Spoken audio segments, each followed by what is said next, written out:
ఇప్పుడు అమ్మాయిని పెళ్లి చేసుకున్న తర్వాత నా బ్రతుకు నన్ను బ్రతకనియండి. ఒక అఘోరిగా నువ్వేం చేస్తానో ఫస్ట్. మా చెల్లెని ఎదురుగా కూర్చోబెట్టుకొని ఇలా అంటున్నాడు.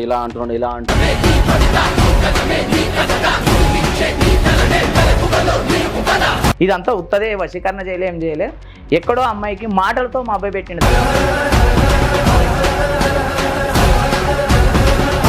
దేవుడు కూడా లేడు అనేది కూడా ఉందా? 100% దేవుడు లేడని నేను చెప్తాను. ఆయనే రక్షించుకున్నప్పుడు మనల్ని ఎట్లా రక్షిస్తాడు?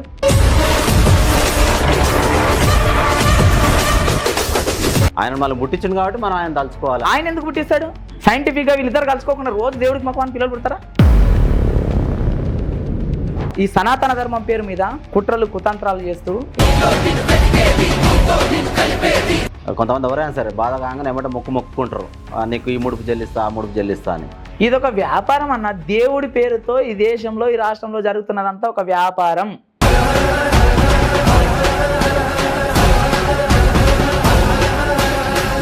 నమస్తే, వెల్కమ్ టు ధారీ స్టూడియో. నేను మీ అజిత్. ఈరోజు మనతో పాటు ఒక స్పెషల్ గెస్ట్, ఒక అన్న వచ్చిండు అనమాట. ఆయన టాలెంట్ని చూపించడానికి, టాలెంట్ని ఆల్రెడీ చూపించుండు, బట్ తెలియని వాళ్ళ కోసం మన ధారీ స్టూడియో ద్వారా మీ వరకు తనను తీసుకురావాలనే ప్రయత్నంలో భాగంగా ఒక అన్నని తీసుకొచ్చినాం. తను ఎవరో కాదు, శేఖర్ మాస్టర్. శేఖర్ మాస్టర్ అంటే అందరు ఏమనుకుంటారు అంటే కొరియోగ్రాఫర్ శేఖర్ మాస్టర్ అనుకుంటారు. కాదు, తను ఒక కరాటే మాస్టర్ అనమాట. అలాగే మల్టీ టాలెంటెడ్ కదా. మల్టీ టాలెంటెడ్ అంటే ఏంటంటే సాంగ్స్ కూడా పాడుతూ ఉంటాడు. సాయి చంద్ అన్న చనిపోయినప్పుడు కూడా సాంగ్స్ పాడటం జరిగింది. తనతోని అసలు తన ఊరెక్కడ, తను ఎక్కడ మొదలుపెట్టాడు, తన ప్రస్థానం అనేది ఎక్కడి నుంచి స్టార్ట్ అయింది అనేది అన్నని అడిగి తెలుసుకుందాము. అన్నకు వెల్కమ్ చేద్దాం. ఇక అన్న నమస్తే. అన్న జైబీమే. జైబీ మామ. అన్న అయితే ఇప్పుడు శేఖర్ మాస్టర్ అంటే చాలా మందికి కన్ఫ్యూజ్ అవుతుంది అన్న. ఇప్పుడు అందుకనే ఇంట్రోలో కూడా మీ గురించి క్లియర్గా కరాటే మాస్టర్ అని చెప్పేసి చెప్పడం జరిగింది. ఇంకొకటి ఏంటంటే అన్నని ఇప్పుడు ఏప్రిల్ నెల అంటే ప్రతి సంవత్సరం ఏప్రిల్ నెల అంటే మహనీయుల నెలగా మనం తీసుకుంటూ ఉంటాం అనమాట. అన్న పాటలు కూడా పాడుతుంటాడు కాబట్టి ఈ ఏప్రిల్ నెల సందర్భంగా, మహనీయుల నెల సందర్భంగా అన్నని ఒక పాటతోటి మొదలుపెట్టిద్దాం ఇంటర్వ్యూ. అన్న ఈ ఏప్రిల్ నెల మహనీయుల నెల కాబట్టి ఒక పాటతోటి మనం స్టార్ట్ చేద్దాం అన్న. తప్పకుండా అన్న. ఓకే. అంబేద్కర్ గారిని, ప్రపంచ మేధావి డాక్టర్ బాబాసాహెబ్ అంబేద్కర్ మనకు స్ఫూర్తిదాత కాబట్టి అంబేద్కర్ని యాద్ చేస్తూ ఒక పాట. తప్పకుండా. భరత మాత ముద్దు బిడ్డ, బడుగు బతుకుల పొద్దు పొడుగు. భరత మాత ముద్దు బిడ్డ, బడుగు బతుకుల పొద్దు పొడుగు. వీరుడు అంబేద్కరు, విప్లవాల సూర్యుడు.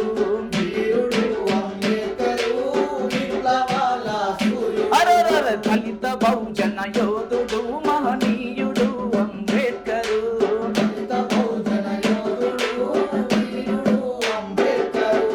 అంటరాని కులములోన పూసినావో పుష్పమా, పూసినావో పుష్పమా, పూసినావో పుష్పమా. నీ పుట్టుకే మా బ్రతుకులల్లో వెలుగులను పంచిందిగా,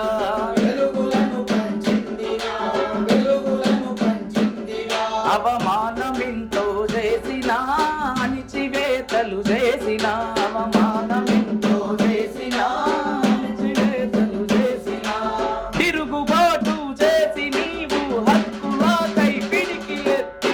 వీరుడు అంబేద్కరు, విప్లవాల సూర్యుడు, దళిత బహుజన యోధుడు, మహనీయుడు అంబేద్కరు. దళిత బహుజన యోధుడు, మహనీయుడు.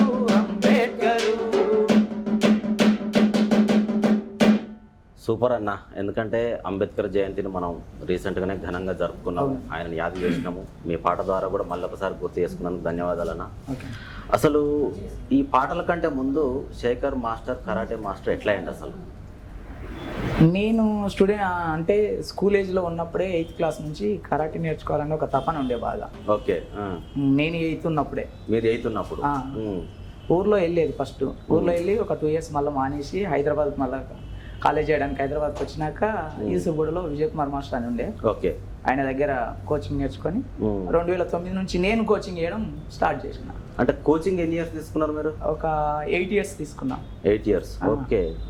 అంటే ట్రైనింగ్ పీరియడ్ అంటే ఇంత లిమిట్ ఉంటుంది అని అట్లా ఉంటుందా? అంటే బ్లాక్ బెల్ట్ వరకు. బ్లాక్ బెల్ట్ అయితే ఒక కోచ్గా మనకు అర్హత ఉంటుంది, ఎలిజిబుల్ అన్నట్టు. ఓకే. ఇప్పుడు మీరు బ్లాక్ బెల్ట్ 3rd డిగ్రీ. నేను బ్లాక్ బెల్ట్ 3rd డిగ్రీ అంటే ఫైనల్ గా అన్ని వచ్చేసిన డిగ్రీస్ ఉంటాయి అట్లా. ఓకే. 2009 నుంచి నేను కూడా కోచింగ్ చేయడం స్టార్ట్ చేశాను. చాలా మంది నా స్టూడెంట్స్ కూడా నేషనల్ వెళ్ళిన వాళ్ళు ఉన్నారు. 3-4 times నేషనల్ వెళ్ళిన వాళ్ళు ఉన్నారు. నేను ఒక 7 times నేషనల్ వెళ్ళినా, సూపర్. ఇంటర్నేషనల్ వెళ్ళాలని ఒక గోల్ ఉంది. అది ఇంకా అంతిమంగా ఒకవేళ ఓకే, పాసిబుల్ అయితే ప్రయత్నం ప్రయత్నం చేస్తున్నా ఇంటర్నేషనల్ లో చేయడానికి కూడా. ఓకే, ఇంకోటన్నా మన జూనియర్ ఎన్టీఆర్ గారి బామ్మార్ది వాళ్ళ వైఫ్ గురించి వాళ్ళకు కూడా మీరు ట్రైనింగ్ ఇచ్చారని చెప్పేసి కూడా తెలిసింది. ఏంది అసలు ఎట్లా అప్రోచ్ కావడం జరిగింది, అసలు వాళ్ళ దగ్గరికి ఎట్లా వెళ్ళారు? అంటే నేను ఉండేది ఫిలిం నగర్ లో ఉండేవాడిని. ఓకే, ఫిలిం నగర్ లో ఉండడం వల్ల అక్కడ క్లాసెస్ చెప్తుంటే మేము కేబీఆర్ పార్క్ ఆపోజిట్ కేబీఆర్ దగ్గర మా క్లాస్ కు చూసి ఇంకా మేము స్పెషల్ ట్రైనింగ్ ఇస్తుంటాం. ఓకే, అట్లా అప్రోచ్ అవడం వల్ల వాళ్ళ ఇంటి దగ్గరికి వెళ్ళి ఫస్ట్ ప్రణతికి స్టార్ట్ చేసినాం. ఓకే, మ్యారేజ్ బిఫోర్ గా ఫిట్నెస్ క్లాస్ ఎన్టీఆర్ వాళ్ళ మిసెస్ ఆమె. తర్వాత ఇంకా వాళ్ళ తమ్మునికి కూడా అప్పటికి ఇండస్ట్రీకి రాలే వాళ్ళ తమ్ముడు. ఓకే, ఆయన రీసెంట్ గా వచ్చిండు. వాళ్ళ తమ్ముడు కూడా ఇంకా క్లాస్ స్టార్ట్ చేసి ఒక అమెరికాలో ఉండేటోడు మధ్యలో వచ్చేసి క్లాస్ తీసుకున్నాడు. ఓకే, ఇప్పుడు 4-5 సినిమాలు కూడా తీసినాడు. అవునవును, రీసెంట్ గా మ్యాట్ కూడా వచ్చింది. ఇంకా 4-5 సినిమాలు తీస్తున్నాడు. ఇంకా చాలా సినిమాలు కూడా ప్రపోజల్ లో ఉన్నాయి. ఇప్పుడు టచ్ లో ఉన్నారన్న వాళ్ళు? ఉంటారు, మాట్లాడతారు. అవునా, ఫోన్ చేస్తుంటారా మీరు చేయడం? నేను చేస్తే మాట్లాడతాను. ఇప్పుడు మన ఎంగేజ్మెంట్ కూడా అయిపోయింది. సూపర్, ఇన్విటేషన్ వచ్చింది రమ్మని కూడా. ఇంకా పొలిటికల్ వాళ్ళైనా సరే, ఫిలిం ఇండస్ట్రీ వాళ్ళైనా ఇంకా ఎవరెవరికి మీరు ట్రైనింగ్ ఇచ్చారన్నా? ఇంకా ఇండస్ట్రీలో అయితే వాళ్ళకి మాత్రమే ఇచ్చినాం. గతంలో సురేష్ బాబు మా క్లాస్ దగ్గరికి వచ్చాడు. మేము ఆయన దగ్గరికి ఏమి వెళ్ళలే. వెంకటేష్ వాళ్ళన్న సురేష్ బాబు ఓకే, మా క్లాస్ దగ్గరికి వచ్చి కొద్ది రోజులు తీసుకున్నాడు, ఎక్కువ కాలం కూడా కాదు. ఇప్పటి వరకు మీ కింద మీ ట్రైనింగ్ మీ స్టూడెంట్స్ ఎంత మంది ఉంటారు? ఎన్ని వందలు? నా స్టూడెంట్స్ ఉంటారు ఒక 40 members పైన ఉంటారు. ఒక 10 members క్లాసెస్ చెప్తున్నారు ప్రజెంట్. ఓకే, వాళ్ళు కూడా క్లాసెస్ మీరు తీసుకొచ్చారు? ఓకే, వాళ్ళు కూడా మాస్టర్స్ అయిండు, క్లాసెస్ చెప్తారు పిల్లలకు. వాళ్ళ కింద స్ట్రెంత్ ఉన్నారు. మరి పాటలు ఏందన్నా ఇప్పుడు సరే ఓకే, ఫిలిం ఇండస్ట్రీలో ఉన్నారంటే అక్కడ ఫిలిం ఇండస్ట్రీ వాళ్ళతోనే పరిచయాలు ఎక్కువ అవుతుంటే వాళ్ళతోనే జర్నీ చేస్తుంటాం కామన్ గా. సరే, మీకు మీ ప్రొఫెషన్ వచ్చేసి కంప్లీట్ గా కరాటే. చిన్నప్పుడు 9th class లో ఉన్నప్పుడే పెట్టుకున్నదంటే అది 8th. అంటే అదేంటంటే లైఫ్ టైం జర్నీ చేస్తారు. చిన్న వయసులో వచ్చిన ఆలోచనలు అవి మనతో పాటు ఒక నీడలాగా జర్నీ అవుతుంటాయి. అలాంటిది మళ్ళీ ఈ పాటలు ఏంది అసలు? మళ్ళీ పాటలు ఎట్లా స్టార్ట్? పాటలు ఎట్లా వచ్చిందంటే తెలంగాణ ఉద్యమంలో ఇంకా ఒక అన్న డప్రమేషన్ అని పరిచయం అయింది. ఓకే, ఆ డప్రమేషన్ పరిచయం అయిన తర్వాత అన్నతో జర్నీ చేయడం వల్ల ఈ పాటలకు ఎక్కువ ఆకర్షితున్నాయి. ఉద్యమాలు చేయాలి మనం కూడా అని ఇక్కడ మైండ్ డైవర్ట్ అయింది. మీరు తెలంగాణ రాకముందు తెలంగాణ సాధన కోసం ఉద్యమాలలో పాల్గొన్న రోజులు ఉన్నాయా? అవునాయి, డప్రమేషన్ తో చాలా ఉద్యమంలో పాల్గొన్నాం. తెలంగాణ ఉద్యమంలో చాలా సార్లు ప్రోగ్రాంలలో పాల్గొన్నాం. ఇప్పుడు తెలంగాణ సాధించుకునే క్రమంలో 1200 మంది బలిదానాలు కూడా అయినాయి. అవును, శ్రీకాంతాచారి కూడా పెట్రోల్ పోసుకొని తగలబెట్టుకోవడం జరిగింది. చాలా మంది అమరులైంది, ఎంతో మంది అమరులైంది. ఎట్లా అనిపించింది అన్న అప్పుడు ఇంత బలిదానాల తర్వాత సాధించుకున్నాము? ఓకే, బలిదానాలు అయిన తర్వాత ఎట్లా అనిపించింది? బలిదానాలు చేసుకున్నాక రాష్ట్రం సిద్ధించింది. రాష్ట్రం సిద్ధించినాక కూడా అమరవీరులు ఏదైతే కలలు కన్నారో ఆ యొక్క కళ నెరవేరలేకపోయింది ఇప్పటికి కూడా. అది ఒక మిగులుబాట్ల నా అభిప్రాయం. ఎట్లా అనిపిస్తుంది అంటే దేనికి నెరవేరలే అనిపిస్తుంది? అమరవీరులు ఏం కలగన్నారు? మా రాష్ట్రం మాకు వస్తే నిధులు నియామకాలు జరిగితే మా ఉద్యోగాలు మాకు వస్తాయి, మా వాటా మాకుంటది, మా బ్రతుకులలో మార్పు వస్తుంది అని ఒక కలలు కన్నారు. కానీ అది ఎక్కడ కూడా రాలేదు. తెలంగాణ రాష్ట్రం వచ్చింది, యథావిధిగానే ఉన్నాయి. ఎక్కడ వేసిన గొంగడ అక్కడలాగా ఉంది, కానీ ఏం మార్పు రాలేదు. 75 ఏళ్ళ స్వతంత్ర భారతదేశంలో కూడా ఇప్పటికి కూడా పేదరికం వెంటాడుతూనే ఉంది. ఏడేసిన గొంగడి అక్కడనే ఉంది. ఇప్పుడు సరే అన్న, ఇప్పుడు మనం సాధించుకున్నాము, ఎక్కడేసిన గొంగలు అక్కడనే ఉందనంటే, ఇప్పుడు కేసీఆర్ పాలనలో 10 సంవత్సరాల పాలన ఎట్లుంది? ఈ 16 నెలల కాంగ్రెస్ ప్రభుత్వ పాలన నీకు ఎట్లా అనిపిస్తుంది? కేసీఆర్ పాలనలో మొదటగా ఒక 5 సంవత్సరాల పాలన కొంచెం మంచిగా ప్రజలను ఆకర్షితులు చేయడానికి కోసం రాజకీయ నాయకులు అంటే ఒక జిమ్మిక్ లాజిక్తో ఉంటుంది ఏదైనా. ఆ 5 సంవత్సరాలు కొంచెం ఆశ చూపించిండు, అన్ని ఉచిత పథకాలు పెట్టి ఆశ చూపించిండు. తర్వాత మిగతా 5 సంవత్సరాల పరిధిలో ఏం చేసిండు? రాష్ట్రాన్ని అప్పుల కుప్పగా చేసేసిండు. అప్పుల కుప్పగా చేసిన తర్వాత ఈ ప్రభుత్వాన్ని దించాలి, ఇంకొక ప్రత్యామ్నాయ ప్రభుత్వాన్ని ఎంచుకుంటేనన్నా మళ్ళా బ్రతుకు మారుతుంది అనుకుని కాంగ్రెస్ ప్రభుత్వాన్ని ఎంచుకోవడం వల్ల ఆ కాంగ్రెస్ ప్రభుత్వం ఏం చేస్తుందంటే ఈ అప్పుల కుప్పలను తీర్చడానికి కూడా వాళ్ళతో వీలు పడట్లేదు. అప్పులు తీర్చడానికి మళ్ళీ అప్పులు తీసుకురావాల్సి వస్తుంది. అందుకోసం రాష్ట్రాన్ని ఏలడానికి కొంచెం సగ్డింగ్లో కాంగ్రెస్ పార్టీ. ఇప్పుడు ఓకే, ఇప్పుడు కేసీఆర్ అంటే ఫస్ట్ 5 సంవత్సరాలు బాగానే ఉంది, మెరుగులు దిద్దిండు, పైన పూతలు పూసిండు, ఓకే.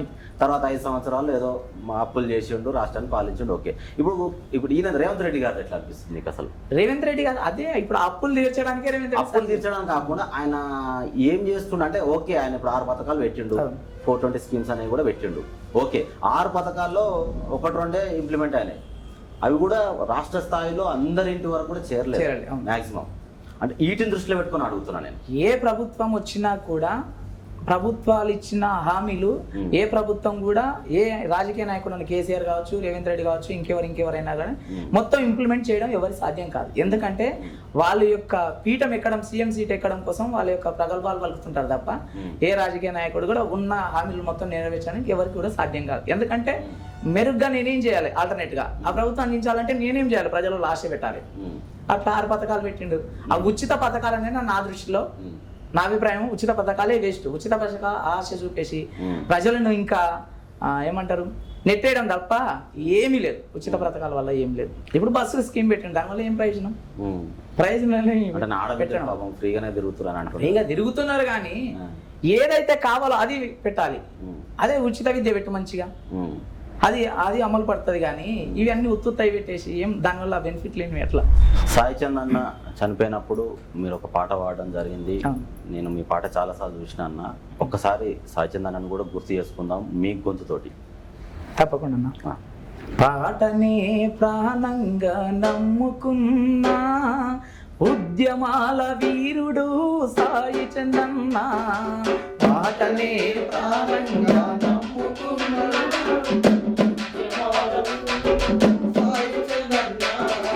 పాటనే ప్రాణంగా నమ్ముకున్నా ఉద్యమాల వీరుడు సాయి చందన్న. మీరు ఇప్పుడు సాయి చంద్ అన్నతోని ఆయనను గుర్తు చేసుకొని పాట పాడారు.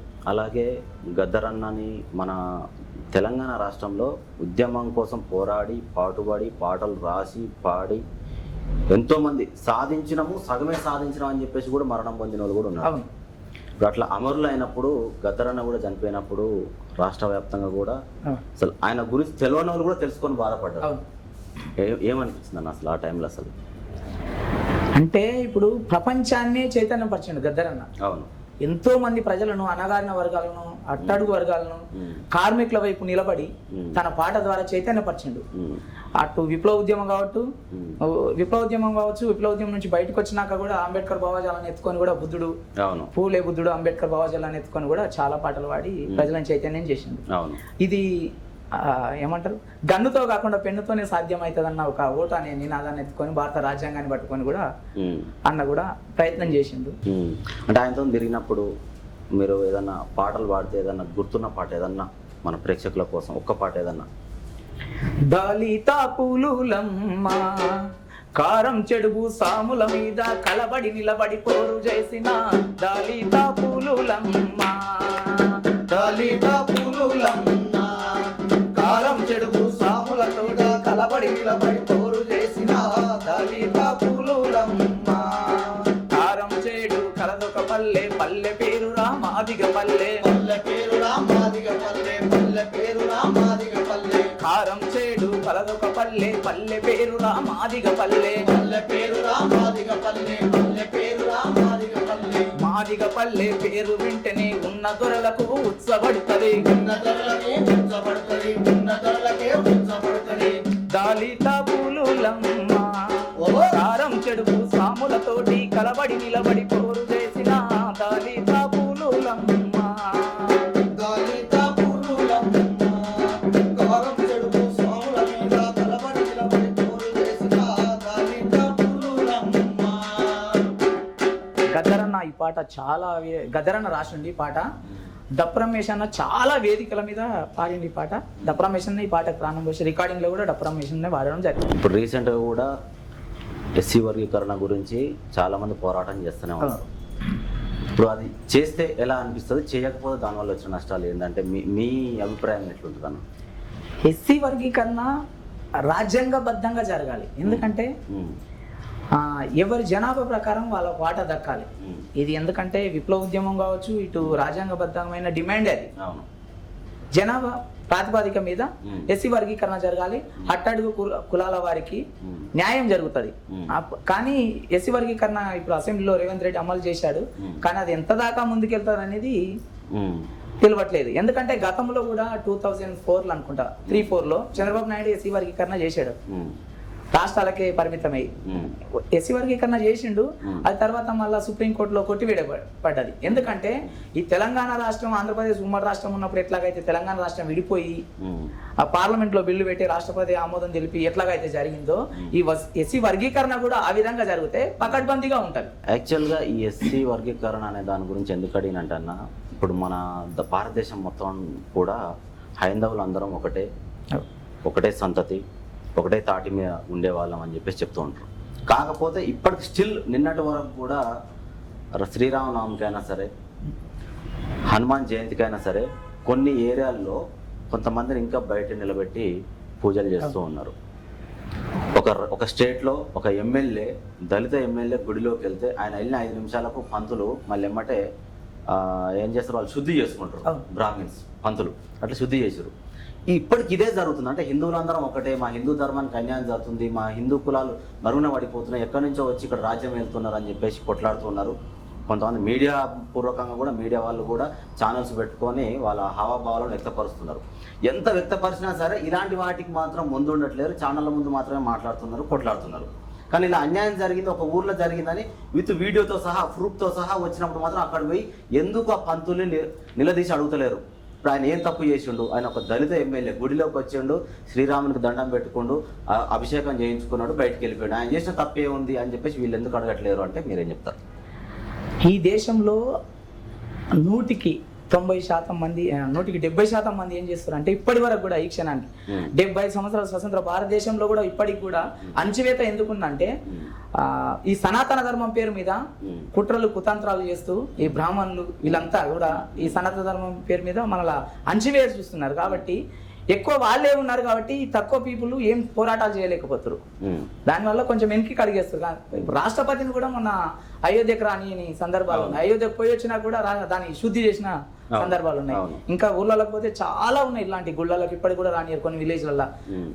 అట్లనే మరి మొహరం అనే ఒక పండుగ వస్తుంది, అప్పుడు కూడా అలాగే కూడా ఎక్కనియరు కొన్ని ఊర్లలో విలేజ్లలో ఇప్పటికి కూడా. అంటే మాదిగ వాళ్ళని కూడా అంటే అణచివేతకింగా గురవుతుంది. తిరుగుబాటు చేస్తేనే ఈ యొక్క దీనికి పరిష్కారం దొరుకుతుంది తప్ప తిరుగుబాటు చేయకపోతే ఏ హక్కులు కూడా. ఇప్పుడు తెలంగాణ రాష్ట్రం కోసం ఎంతోగా కొట్లాడితేనే, ఎంతో మంది కొట్లాడి ప్రాణత్యాగం చేసుకుంటేనే తెలంగాణ రాష్ట్రం సిద్ధించింది. మన హక్కులు మనకు కావాలంటే మనం తిరుగుబాటు చేయాలి, పోరాటాలు అనేది సాధ్యం. ఇది అందుకే పోరాటం మీద ఒక పాట పాడదాం మనం. తప్పకుండా. పోరు తప్ప వేరే మార్గమేది లేదురా, పోరాటమే నీ ఆయుధమై సాగరా, పోరు తప్ప వేరే మార్గమేది లేదురా, పోరాటమే నీ ఆయుధమై సాగరా, పొందేదేమైనా పోరాటంతోనిరా, పోయిందేదైనా మళ్ళీ తిరిగొచ్చునురా, పొందేదేమైనా పోరాటంతోనిరా, పోయిందేదైనా మళ్ళీ తిరిగొచ్చునురా, అడుగు వెనకకేయకుండాను నిత్యం గడవకుండాలు పన్నది ఎరగకుండా ఆశయాన్ని వదలకుండా సాహసమే ఊపిరిగా సాగిపోమురా, సాధించనిదేముందని సాటి చెప్పరా, సాహసమే ఊపిరిగా సాగిపోమురా, సాధించనిదేముందని సాటి చెప్పరా, పోరు తప్ప వేరే మార్గమేది లేదురా, పోరాటమే నీ ఆయుధమై సాగరా, పొందేదేమైనా పోరాటంతోనేరా, పోయిందేదైనా మళ్ళీ తిరిగొచ్చునురా. అట్లా పోరాటాల ద్వారానే ఏదైనా మన హక్కులు కానీ ఏదైనా సాధించుకోవచ్చు. ఇది గ్యార యాకాన్ని మంచి బహుజన కవి గాయకులు ఇట్లాంటి కాన్సెప్టెడ్ పాటలు మంచిగా సమాజానికి చైతన్యపరిచే పాటలు రాస్తుంటాడు. ఇందులోనే భాగంగా ఇంకొక హైలైట్ సెన్సేషన్ నడుస్తుంది. 2 తెలుగు రాష్ట్రాల్లో, మొత్తం రాష్ట్రానికి దేశం మొత్తం తిరుగుతుంది, ఒకటి వైరల్ అవుతుంది. ఇదే ధర్మం కాపాడుతా అని చెప్పేసి అఘోరి ఒక 6 నెలల క్రితం తెలంగాణ రాష్ట్రంలో అడుగుపెట్టి ఇక మొత్తం ఆకాశం చూపించి నేల నాకిస్తాం అనే విధంగా ఆకాశానికి ఎత్తుతున్న సనాతన ధర్మాన్ని, సనాతన ధర్మంలో అణచివేతను నేను కాపాడుతా, ఎక్కడోళ్ళని అక్కడ ఏరి పారేస్తా అని చెప్పేసి అడుగుపెట్టి ఇప్పుడు మీరు చూస్తూనే ఉంటారు. అఘోరి గురించి చెప్పాలంటే మీరేం చెప్తారన్న?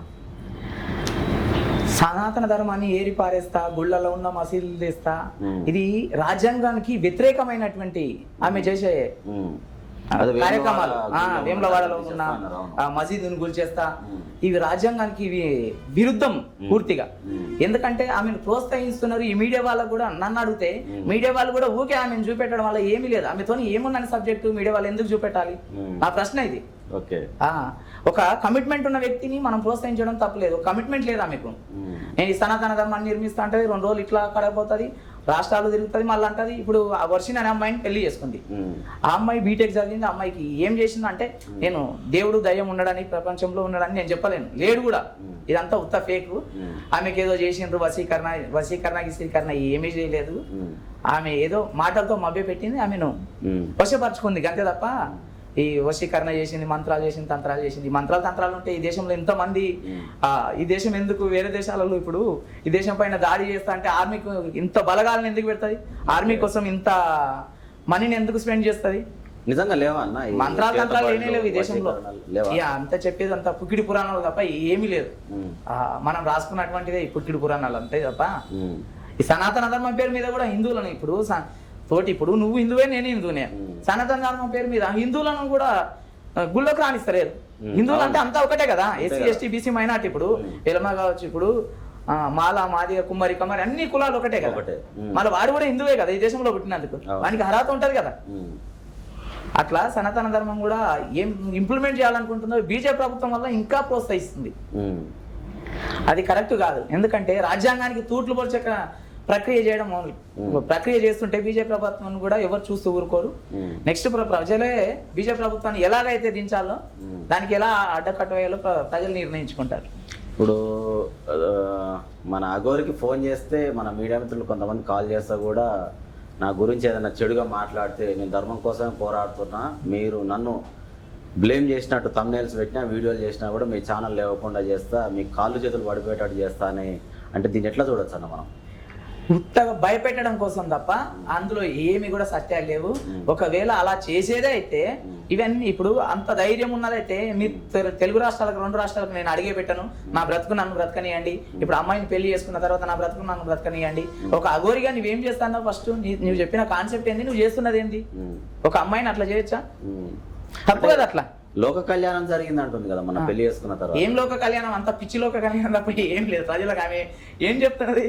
ఆమెకే ఇప్పుడు ఒక స్థిమితంగా ఉండి మాట్లాడాలి మాట. ఏమన్నా మన ప్రజలకు ఏమైనా సందేశం ఇచ్చేటప్పుడు ఒక స్థిమితమైన మాట చెప్తే ప్రజలు కూడా మనల్ని ఆచరిస్తారు, ఆదరిస్తారు.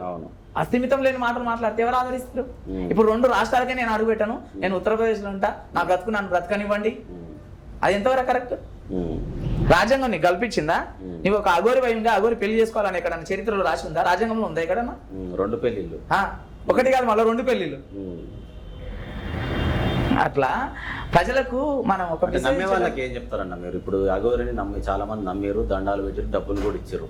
ఇప్పుడు ఆమె గురించి తెలియనంత వరకు కొందరు నమ్మిరు, డబ్బులు ఇచ్చారు, దండాలు పెట్టారు, ఆమె వస్తే వెల్కమ్ చెప్పారు, స్వాగతాలు పలికిరు. ఒక దేవతలాగా ఈ దేశాన్ని మార్చగలిగే శక్తి ఉన్న దేవతలాగా ఆమెను కృషి కలిపారు తప్ప ఆమెతో ఏమీ లేదు, బూడిది తప్ప ఏమీ లేదు అనేది ఇప్పుడు కూడా నేను ప్రజలకు ఏం చెప్తున్నానంటే, అఘోరి నమ్మే వాళ్ళను బుద్ధి లేకుండా నమ్ముతారని నేను అంటాను గట్టిగా. అంతే మరి ఆమెతో ఏముందని? ఒక జ్ఞానం ఉన్నదైతే అట్లా ఎందుకు చేస్తుంది? ఒక బీటెక్ చదివిన అమ్మాయిని తీసుకెళ్లి పెళ్లి చేసుకోవడం ఏంది?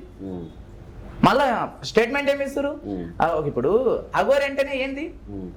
అఘోరితో నేను పిల్లలకి అంటానని ఆ వర్షన్ కూడా ఇస్తుంది. ఆ అమ్మాయి కూడా బీటెక్ చదువుకుని కొంచెం అన్నా ఉండాలి జ్ఞానం.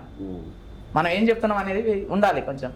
మీరు ఏం అబ్జర్వ్ చేశారన్న వాళ్ళిద్దరు విషయాల్లో? కొంతమంది ఏమంటున్నారంటే సొసైటీలో జరుగుతున్న కామన్ టాక్ ఏముందంటే, మీడియా తరఫున కాదు, మామూలు పబ్లిక్ మాట్లాడుకున్నది ఏంటంటే, సరే వర్షిని ఆమె తెలివిగానే వెళ్ళింది, అతని దగ్గర డబ్బులు ఉన్నాయి, చాలా మంది 2 రాష్ట్రాల్లో డబ్బులు లక్షలకు వేసిర్రు, ఈమె కొన్ని రోజులు ఉండి ఎలాగో మగాడుగా కాదు, ట్రాన్స్జెండర్, తను సర్జరీ చేయించుకుంటూ సర్టిఫికెట్ కూడా ఉంది, తనతో నేను పెళ్లి చేసుకొని జర్నీ చేసినా కూడా నాకు ఎలాంటి అన్యాయం జరగదు నా శరీరానికి నా మనసుకు అని చెప్పేసి తను వెళ్ళి కొన్ని కోట్లు ఎంతో అంత తీసుకున్న తర్వాత తను డ్రాప్ అవుదామని చెప్పేసి అనుకుంటుందని ఈ వర్షన్ ఒకలా మాట్లాడుతున్నారు.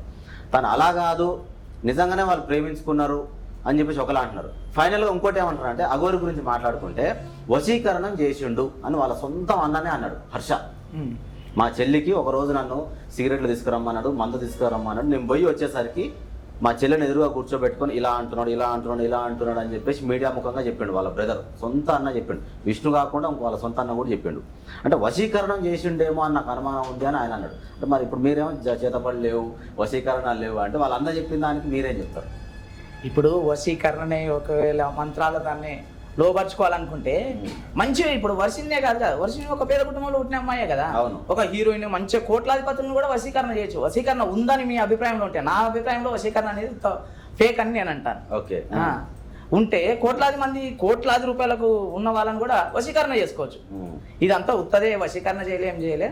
ఎక్కడో అమ్మాయికి మాటలతో మా అబ్బాయి పెట్టిండు తప్ప, ఇప్పుడు అమ్మాయి కూడా ఏం చెప్తుంది, నేను ఆయనను ప్రేమించిన, పెళ్లి చేసుకున్న, ఆయనతో పిల్లల గంట, నా శరీరం ఆయన ఏం చేయనన్నప్పుడు మేము పిల్లల గంట అనేది ఎట్లా చెప్తుంది? పిల్లల గంట నీకే అంతో ఏముందని పిల్లల గంట? అదే కదా, ఇదంతా మిడిమిడి జ్ఞానం ఈజ్ డేంజర్ అంటారు కదా, అట్లాగా మిడిమిడి జ్ఞానులు ఏం చెప్పినా ప్రజలు అట్లా స్క్రోలింగ్ చేయడం వల్ల అది వైరల్ అవుతుంది తప్ప ఏమీ లేదు ఇందులో.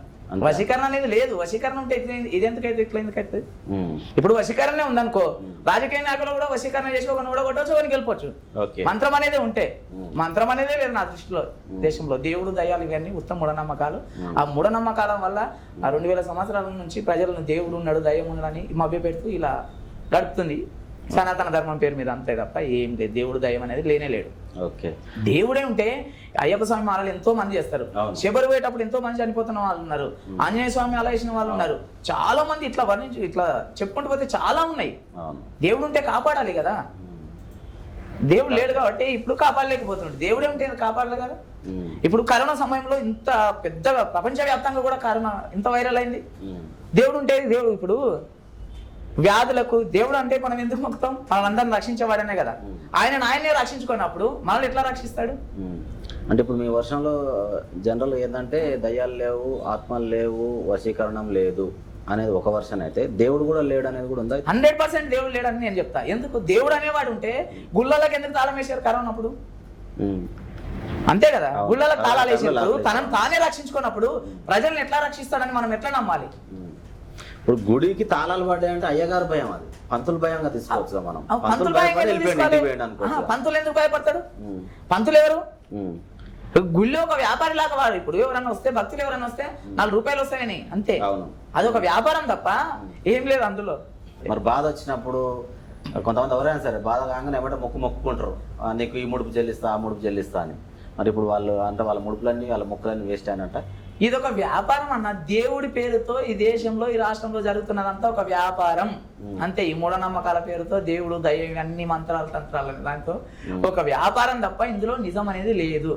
సైంటిఫిక్ గా నిజమే ఉంటే కరోనా సిచ్యువేషన్ లో అంతమంది ఉన్నారు, మనం చేయాలి కదా. ఎన్నో సందర్భాల్లో చూస్తున్నాం. ఇప్పుడు నిష్టగా ఒక 41 days అయ్యప్ప స్వామి మాల కావచ్చు, ఆంజనేయ స్వామి మాల కావచ్చు, ఇతరతర మాలలు వేస్తుంటారు. ఎంత నిష్టగా వేస్తారు వాళ్ళను పాపం. మళ్ళీ వాళ్ళు శబరిలోపు ఏదో యాక్సిడెంట్లను ఎంతో అంటే సరే, చాలా సార్లు నేను కూడా అనుకుంటుండేవాడిని ఇదే క్వశ్చన్, నాకు నేను వేసుకున్న సందర్భం ఉండే. వాళ్ళు నిష్టగా ఉండకపోవడం వల్ల, ఏదో ఒక తప్పిదం వల్ల, 41 రోజులలో ఏదో ఒక పొరపాటు చేయడం వల్ల దేవుడు వాళ్ళకి శిక్ష చేసిండు. అదే కిలో పోయిన వాళ్ళు అందరికీ వేస్తాడు అట్లనే కదా. అదే తులసి వనంలో గంజాయి మొక్క అన్నట్టు, ఆ బస్సులో 40 మంది పోతే ఒక గంజాయి మొక్క ఉంది అన్నట్టు. ఇది తప్పండి, అదంతా ఉంటుంది. నిష్ట ఇప్పుడు నిష్ట అంటే ఏం చేయాలి? దేవుడు ఉన్నాడు అంటే నిష్ట అంటే ఏం చేయాలి? ఆయన మళ్ళీ పుట్టించిండు కాబట్టి మనం ఆయన తలుచుకోవాలి. ఆయన ఎందుకు పుట్టిస్తాడు? దేవుడు పుట్టిస్తాడా పిల్లల్ని? సృష్టికర్త అంటారు కదన్న. సృష్టికర్త. ఇదంతా అదే చెప్తున్నా. నేనేం చెప్తున్నా అంటే, ఈ సనాతన ధర్మం పేరు మీద 2000 సంవత్సరాల నుంచి అది బాగా నూరిపోసి ప్రజలల్లో ఇమిడించిండు బాగా. ఇప్పుడు మనం ఉన్నాం, మన పిల్లలు కూడా అదే ఇమిడి వల్ల అదే అంటారు సృష్టికర్త అంటే. ఇప్పుడు సృష్టికర్త అంటే ఇప్పుడు దేవుడికే మొక్కాలి. ఇంకా భార్య భర్తలు ఎందుకు కలుసుకోవాలి? పచ్చిగా మాట్లాడాలంటే అంతే మరి. భార్య భర్తలకు ఎందుకు పెళ్లి చేయాలి? అంతే కదా. సైంటిఫిక్ గా వీళ్ళిద్దరు కలుసుకోకుండా రోజు దేవుడికి మొక్కమని పిల్లలు పుడతారా? పుట్టరు కదా. ఆయనే కదా సృష్టి పుట్టించున్నాడు. సృష్టిని పెరగాలి అంటే ఒక మగ ఒక ఆడని సృష్టించడని అంటారు కదా. ఆడమ్మగా కలిస్తేనే కదా పిల్లలు పుట్టాయి. ఇది సత్యమే కదా. మరి దేవుడు ఇంతలో దేవుని పాత్ర ఎక్కడ ఉంటది? ఆయన భూమి మీదకి ఒక ఆడని ఒక మగని పెట్టిండు, మీరు మిమ్మల్ని మీరు పెంపొందించుకోండి. ఏ దేవుడు పెట్టినట్లా? ఒక్కడే దేవుడు. ఎవడైనా ఒక్కడే కదా దేవుడు. ఎవడా దేవుడు? ఎవరు? ఓకే, అంతా ఇగో అన్న, ఈ దేవుళ్ళు, ఈ గుడులు ఇవంతా ఒక ఫేక్. వాళ్ళ వ్యాపారం గత సంవత్సరాల నుంచి నడుస్తుంది కాబట్టి అదే నూరిపోస్తున్నారు కాబట్టి అదే పెంపొందిస్తుంది తప్ప దేవుడు దయ్యం భూతం అనేది లేదు. ఒకవేళ ఉంటే సైంటిఫిక్ గా జరగాలి ఏదైనా. ఓకే, సైంటిఫిక్ గా జరగాలి ఏదైనా. సైంటిఫిక్ గా ప్రూఫ్ కాంది ఎట్లా నమ్ముతాం మనం? ఓకే, అట్లా. సరే అన్న, ఇప్పటి వరకు ఎన్ని పాటలు పాడిరన్న మీరు? అంటే నా ప్రొఫెషన్ ఏమో కరాటీ, ఇది జస్ట్ ఇంట్రెస్ట్. అదే ఇంట్రెస్టే. అంటే ఎంత వరకు పాడి ఉండొచ్చు? ఇంక ఇట్లనే ఎవరైనా ప్రోగ్రామ్ లో పిలిస్తే వెళ్తే పాడుతూ ఉంటాను కదా. చాలా తక్కువ టైం స్పెండ్ చేస్తాను నేను ఈ కళాకారులు. ఇది ఒక ఇంట్రెస్ట్ అంతే. ఈవెంట్స్ వెళ్తూ ఉంటారు బాగా? ఓకే, మీ టీం బాగానే ఉంది అనుకుంటారు? టీంలో ఇంకా అందరి టీంలో వెళ్తుంటాం. మీరేమైనా రాసిరన్నా? మీరు పాడడం కాకుండా సొంతంగా మీరు రాయడం? నేను ఇంకా ఏం పాటలు రాయలేదు. ఓకే, ఫోక్ సాంగ్స్ ఒకసారి ఏదన్నా మీకు ఇష్టమైన పాట ఏదన్నా ఉంటే ఒకసారి పాడండి అన్న. తప్పకుండా పాడతాం. మా తాత రామస్వామి అని, మా తాత చాలా సుపరిచితులు. రామస్వామి పాలమూరు జానపదం అంటేనే మా తాతకే పేరు. ఇంకా అవును, చాలా పాటలు పాడతాడు. ఒకటి అచ్చమైన ఫోక్ జానపదం పాడుకున్నాం. ఓకే అన్న.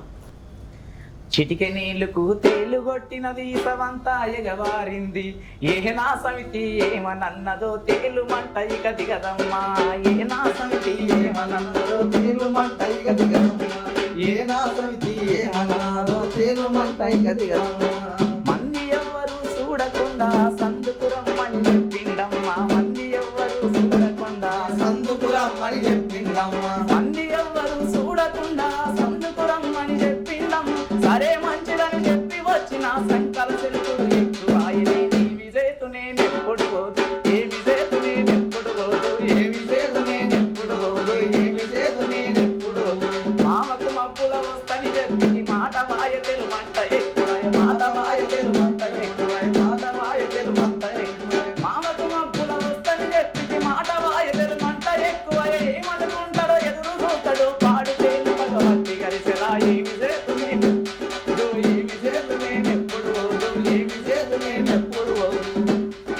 మంతిరిస్తమా ఇంటికి రావే, మామూలు ఎవ్వరు లేనే లేరు, మామూలు ఎవ్వరు లేనే లేరు, మామూలు ఎవ్వరు లేనే లేరు. మంతిరిస్తమా ఇంటికి రావే, మామూలు ఎవ్వరు లేనే లేరు. చల్లగా చేస్తా తేలు మంటను సాగనంపుతా సంతోషంగా, సాగనంపుతా సంతోషంగా, సాగనంపుతా సంతోషంగా, సాగనంపుతా సంతోషంగా, సాగనంపుతా సంతోషంగా. ఇది మా తాత సేకరించినటువంటి పాట.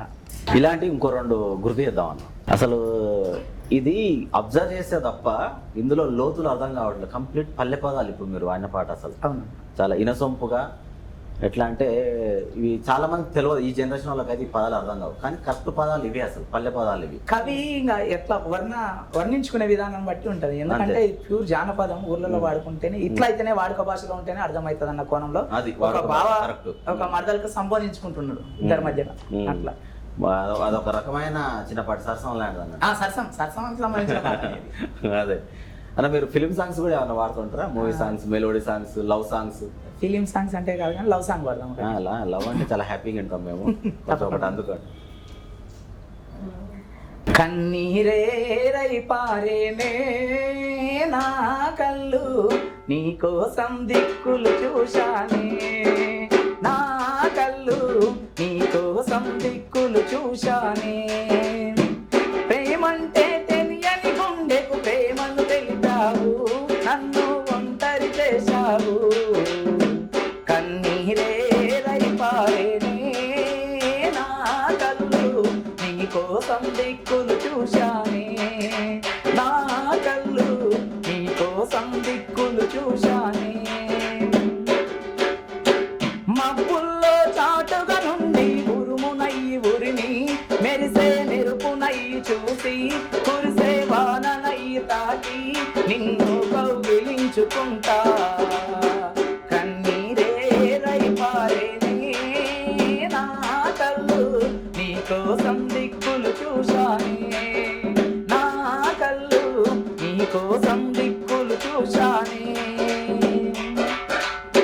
నువ్వయ్యే తోవల్లో నా నీడనయ్యి పుడుతా, నీకు నీడ కంచ పడుతా. మరో జన్మ అంటూ ఉంటే నీకోసం నే పుడుతా.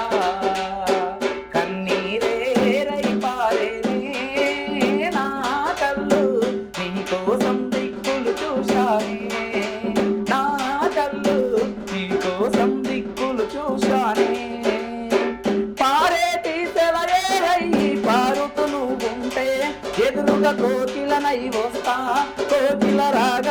వస్తా గజ్జల సవ్వడై వస్తా కలలో నిన్ను కలిసిపోతా కన్నీరే రై పారేనే నా కళ్ళు నీకోసం దిక్కులు చూశానే నా కళ్ళు నీకోసం దిక్కులు చూశానే.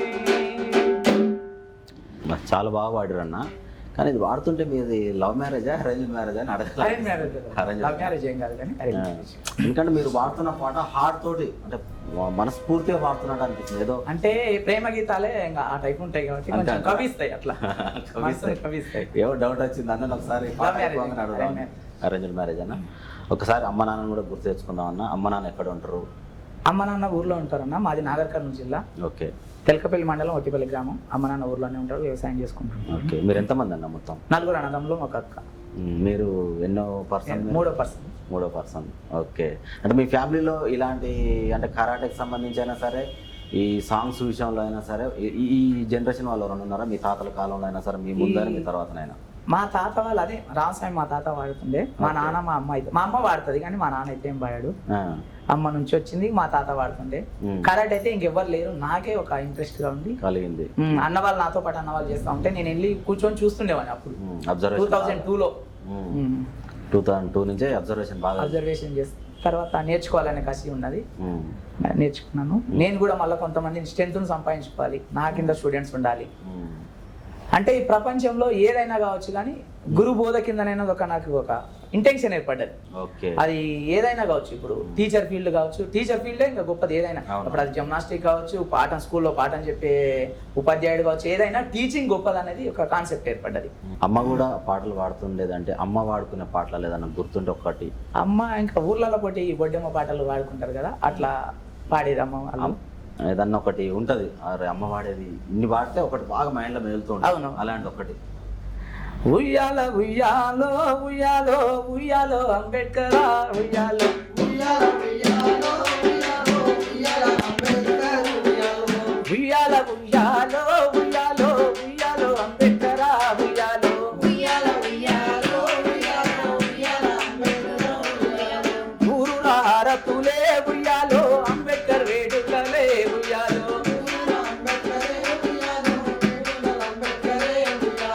ఉయ్యాలో ఉయ్యాలో ఉయ్యాలో అంబేద్కర్ ఉయ్యాలో ఉయ్యాలో ఉయ్యాలో ఉయ్యాలో అంబేద్కర్ ఉయ్యాలో.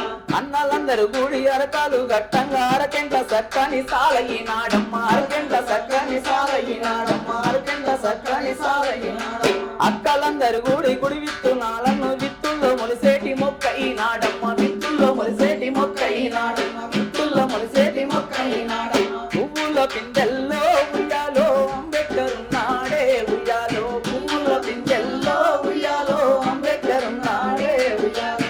సేలల్ల సిలకల్లో ఉయ్యాలో అంబేద్కర్ ఉన్నాడే ఉయ్యాలో, సేలల్ల సిలకల్లో ఉయ్యాలో అంబేద్కర్ ఉన్నాడే ఉయ్యాలో.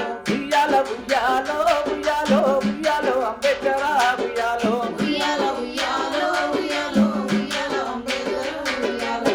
ఊరుల హారతులే ఉయ్యాలో అంబేద్కర్ వేడుకలే ఉయ్యాలో, ఊరుల హారతులే ఉయ్యాలో అంబేద్కర్ వేడుకలే ఉయ్యాలో. ఈ విధంగా ఈ ఏప్రిల్ మాసం అంతా కూడా అంబేద్కర్ వేడుకలు అంగరంగ వైభవంగా మహిళా మనులంతా కూడా మంచిగా సప్పట్లు కొట్టుకుంటా, బొడ్డెమ్మలు ఆడుకుంటా చాలా సంతోషంగా చేస్తుంటారు. ఏప్రిల్ మాసం అంబేద్కర్ జయంతి అన్న, ఏప్రిల్ మాసం మహనీయుల మాసం మొత్తాన్ని కూడా ఆ విధంగా అంటే ఇది కూడా తప్పకుండా కదా. ఇప్పుడు మన దశ దిశను మార్చేసింది భారత రాజ్యాంగం వల్లనే, బాబాసాహెబ్ అంబేద్కర్ స్ఫూర్తి వల్లనే. కాబట్టి ఖచ్చితంగా మనం నిరంతరం తలుచుకోవాలి. మనం తినే మెతుకు మీద కూడా అంబేద్కర్ పేరు ఉంటుంది. ఇప్పుడు ఇంతగానో మనం అంబేద్కర్ గురించి మాట్లాడుకుంటున్నాము. ఇందాక అగౌరవ టాపిక్ లో వచ్చినప్పుడు ఇది ఒకటి మిగిలిపోయిందన్న. మన రీసెంట్ గా కూడా 2 days back just Ambedkar topic వచ్చిన తర్వాత ఫోన్ లో మాత్రం అమ్మ నా మూతులు తిడుతున్నాడు అంబేద్కర్ గారిని. మనం అసలు వాడిని ఏమనాలి, ఏం చేయాలి, అసలు మీరు మీ వరకు వచ్చిందో రాలేదు తెలియదు కానీ నేను కూడా విన్నాను యూట్యూబ్ లో. అసలు ఎట్లా అనిపించింది అన్న వాడు అట్లా తిడుతుంటే? వాడు ఒక అనామకుడు, ఏం తెలివి లేని వాడుదని నేను అర్థం చేసుకుంటా. ఎందుకంటే ఇప్పుడు ఈ దేశాన్ని వెళుతున్న మోడీ కూడా ఇది మూడోసారి ప్రధాని. ఆ మోడీ కూడా భారత రాజ్యాంగం మీదనే ప్రమాణం చేస్తాడు. భారత రాజ్యాంగం మీద ప్రమాణం చేస్తాడు. ఒకవేళ ఆయన జీవితంలో పాటించడా తర్వాత పక్కకు పెడితే అందరూ చూడడం కోసం పార్లమెంట్ లో కూడా భారత రాజ్యాంగాన్ని మొక్కుతాడు, బాబాసాహెబ్ దండం పెడతాడు. మహనీయులు అసలు ఈ అనామకుడు అగోరికి ఏం తెలుసు? ఒక చదువురాని దద్దమ్మ నా దృష్టిలో, దద్దమ్మ కాబట్టి ఆ విధంగా మాట్లాడింది అంతే తప్ప అంబేద్కర్ ఒకవేళ అదే విధంగా మాట్లాడి దగ్గరకు వస్తే మాత్రం ఈ దేశంలో తగిన శిక్ష ఉంటుంది ప్రజలతో తప్పకుండా అగోరికి. ఓకే అన్న, మీరు లైఫ్లో అసలు ఇంకేం కావాలనుకుంటారు? ఫైనల్గా అడిగితే అసలు మీరేం చెప్తారు? అసలు ఫైనల్ గా చెప్తే నేనేం కావాలంటే నాకు ఒక గోల్ మిగిలిపోయింది. అదే నా గోల్ ఏంటంటే నేను ఒక ఇంటర్నేషనల్ మార్షల్ ఆర్ట్స్ లోని ఇంటర్నేషనల్ లో పాల్గొనాలి. ఒక అంతిమ గోల్ ఇది నా లైఫ్ లో. అదొక్కటే నా లక్ష్యం, ముందున్న లక్ష్యం అంతిమంగా. తప్పకుండా మా ధారీ స్టూడియో తరఫున కూడా మీరు రీచ్ కావాలి.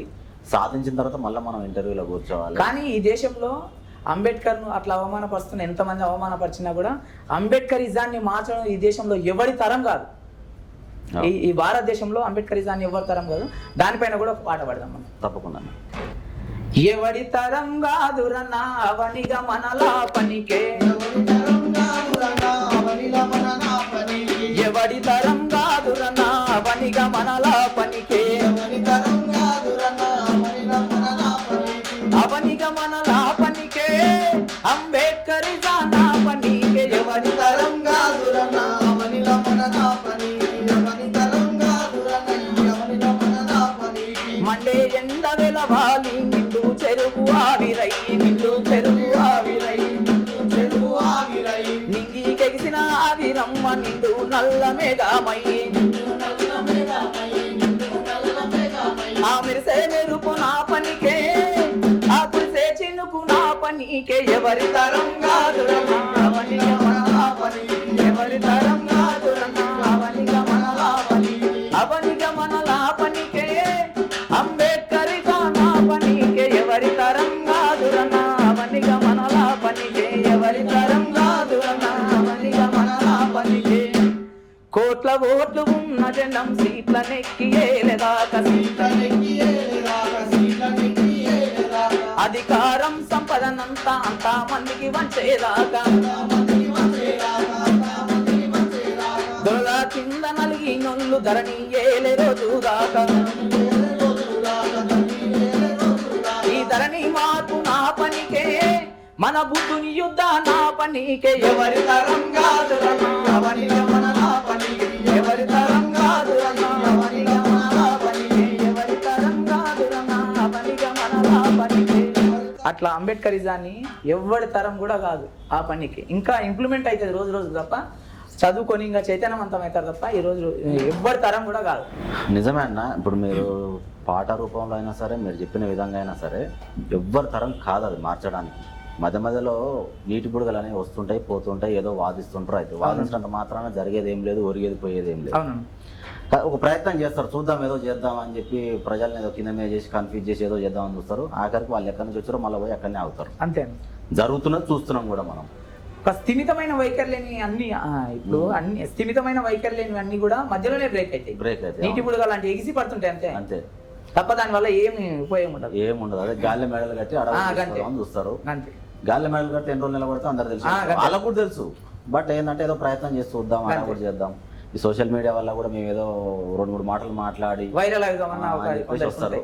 వాళ్ళు ఎక్కడి నుంచి వచ్చారో మళ్ళీ పోయి అక్కడే ఆగిపోతారు. అది ఓకే అన్న.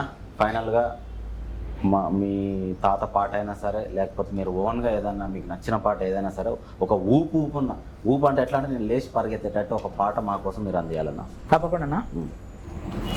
శనిగసేళ్ళ నిలబడి చేతులియావే సింధూరాల తువ్వాల, చేతులియావే సింధూరాల తువ్వాల, శనిగసేళ్ళ నిలబడి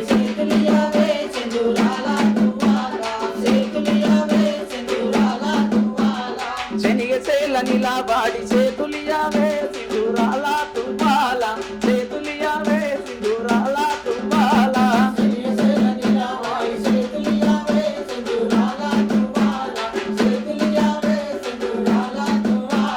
చేతులియ నీకు నేను, చేతులియ నీకు నేను, చేతులియ నీకు నేను, చేతులియ నీకు నేను, చేతులియ నీకు నేను, సెలన్నుండర్రో నిజం బాలా సిన్నోడా, సెలన్నుండర్రో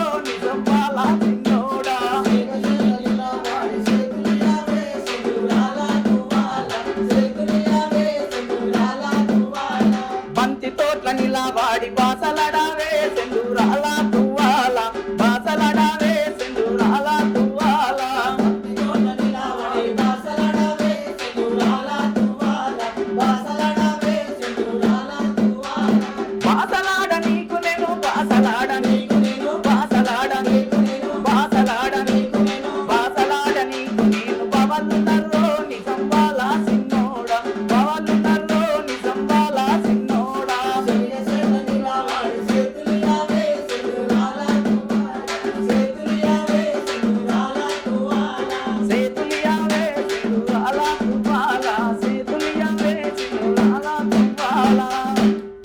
జనరల్గా ఈ పాట ఇన్నోళ్ళు ఎవరైనా సరే అన్న ఒకటికి 2 సార్లు కాదు, కాల్ టైం దొరికినప్పుడల్లా కూడా ప్లే చేసుకొని ఇన్నోళ్ళు ఉన్నారు ఈ పాటని. ఓకే. ఈ మధ్య కాలంలో కూడా సెకండ్ టైం రిలీజ్ అయింది అనుకుంటా. గతంలో వచ్చిన పాటనే మళ్ళీ రీసెంట్ కొత్త వర్షన్ లో రిలీజ్ డీజే వర్షన్ లో చేసి డీజే వర్షన్ లో వచ్చింది. ఇది ఎట్లా అంటే జర్నీ చేస్తుంటే కూడా నోటికి వాడుకుంటూ ఉంటారు అనమాట. అంత వైరల్ అయింది ఈ పాట. మళ్ళీ అసలు ఓల్డ్ వర్షన్ మళ్ళీ మీ ద్వారా వినడం కూడా చాలా హ్యాపీగా ఉంది. థ్యాంక్ యూ అన్న, మీరు కొన్ని గోల్స్ పెట్టుకున్నారు, 100% అవి రీచ్ కావాలని చెప్పేసి అయితే మనస్ఫూర్తిగా కోరుకుంటున్నాము. థ్యాంక్ యూ అన్న.